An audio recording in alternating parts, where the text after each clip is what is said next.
Good morning. Thanks for stopping by for the Farm and Ranch News. The American Farm Bureau signed a memorandum of understanding with CNH Industrial Brands, Case IH, and New Holland that will allow farmers to have the right to repair their own equipment. The MOU follows a similar agreement signed with John Deere in January that combined represent more than half of the farm equipment market share. Both MOUs require semi-annual meetings with the equipment manufacturers to discuss how the agreements are working for farmers, and Farm Bureau says they'll continue to engage in conversations with other manufacturers on additional agreements.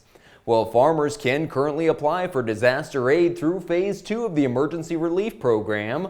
At the Commodity Classic in Orlando, Brett McCrae spoke with Farm Service Agency Administrator Zach Ducheneaux about that program that follows the first phase that paid out $7.4 billion in aid to farmers. ERP Phase 2, as we call it, is the assistance for folks that had non-indemnified losses due to disaster conditions, climate-related disasters in 2020 and 2021.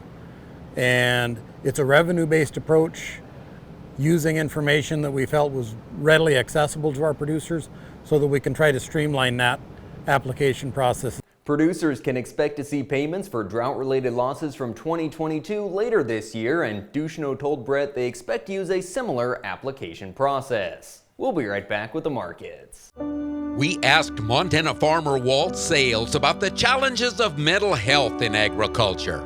Another drought, there always is. There's always going to be another something. I grew up in a generation of you pulled yourself up by your bootstraps, but it's become evident is what do you do if you can't even find those bootstraps? If you need to talk to somebody, go to beyondtheweather.com for free counseling for Montana ag producers.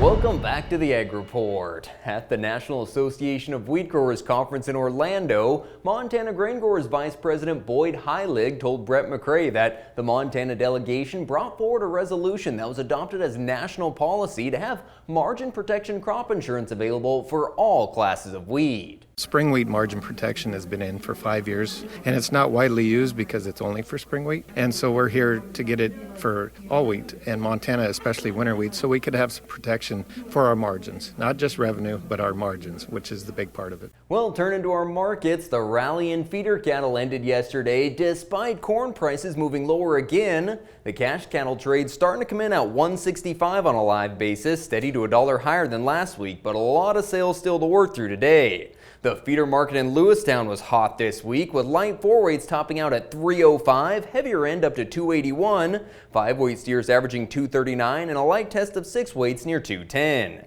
In Sioux Falls, finished lambs were up 7-9 from $137 to $153. Ewe was a little softer though, and the wheat market melted down to new lows again, despite USDA making no changes to the domestic wheat balance sheet and lowering world-ending wheat stocks below what the trade had estimated. September winter wheat's now at $771, spring wheat at $811, and those are looking below the cost of production. That's it for today's Ag Report. Have a great Friday.